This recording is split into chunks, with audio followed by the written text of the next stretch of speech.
جس طرح پاکستان کی عزت کو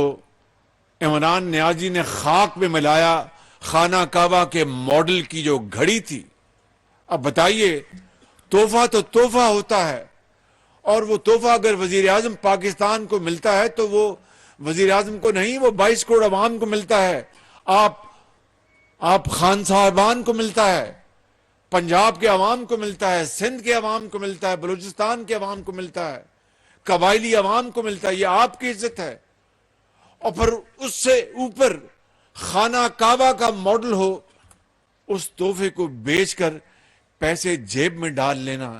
اس سے بڑی پاکستان کی عظمت اور اس سے پاکستان کی بے توقیری نہیں ہو سکتی۔ میرے بزرگوں، بھائیوں اور نوجوان ساتھیوں، یہ میں بات تہمت برائے تہمت کے حوالے سے نہیں کر رہا، بخدا میں بلا خوف تردید کہنا چاہتا ہوں کہ یہ پاکستان کی اس حوالے کی بے توقیری ہوئی ہے۔ شاید دوبارہ اللہ نہ کرے رہتی دنیا تک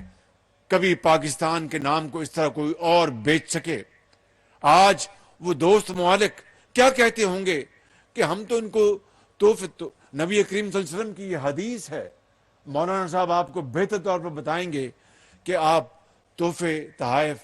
آپ دیا کریں تاکہ اس سے محبت بڑھتی ہے۔ انہوں نے محبت بڑھانے کے لیے پاکستان کے عوام کو یہ تحفے دیے، اور انہوں نے جناب تحفے بیچ کر اس محبت کا جنازہ نکال دیا۔